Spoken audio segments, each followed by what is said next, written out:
आत्ता आपण पाहायला जात आहोत भीमाशंकर लेणी, जी अंबा अंबिका लेणीपासून पश्चिमेकडे मानमोडी डोंगरावरच आहे. तर हा रस्ता आहे. या रस्त्याने आपण अशा प्रकारे जात आहोत आणि सर्व जंगलाने वेढलेला हा एरिया आहे आणि त्यावेळी जेव्हा लेण्या बघायला जात होतो तो झिमझिम पाऊस होता आणि या पद्धतीचा रस्ता आणि हे जे पुरातत्व विभाग आहे त्यांनी हे कठडे वगैरे लावलेले होते. हा असा सुंदर खूप ऐतिहासिक अशी ही गोष्ट आहे जी आपण बघण्यासाठी जात आहोत आणि खूप सुंदर तिथं नक्षीकाम केलेलं आहे. असं आपण वरती गेल्यानंतर ज्यापूर्वी आपण 2-3 लेण्या पाहिल्या होत्या त्याचप्रमाणे हा पण परिसर आहे. हे समोरचं नक्षीकाम दिसतं हे भिक्खू निवासांची निवासस्थानं आहेत आणि हा बाहेरचा परिसर आहे.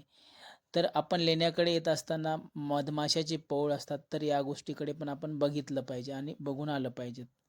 तर ही तिसरी लेणी या अभ्यास दौऱ्यातील ही चौथी लेणी आहे. तर खूप सुंदर हे ऐतिहासिक वारसा आहे. इथं बुद्धांची मूर्ती दिसते तुम्हाला, छोटीचं शिल्प आहे हे.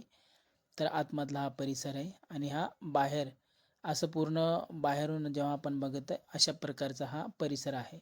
तर ही लेणी बघितल्यानंतर संध्याकाळ झाली होती आणि आम्ही ही लेणी पाहूनच आमच्या सर्व टूरचा समारोप केला होता. तर या प्रकारे आम्ही आमच्या बसने पुण्याच्या दिशेने आम्ही निघालो होतो. पण काही लोकांना मधमाशा चावल्यामुळे थोडा उशीर झाला. हे येताना आम्ही या हॉटेलमधलं हे दृश्य आहे. आम्ही या ठिकाणी चहा घेतला होता. तर खूप छान प्रकारे MBCPR ग्रुप जी लेणी संवर्धन ग्रुप आहे त्यांच्या अनुषंगाने किंवा त्यांच्याबरोबर हा टूर झालेली आहे. जय भीम, नमो बुद्धाय.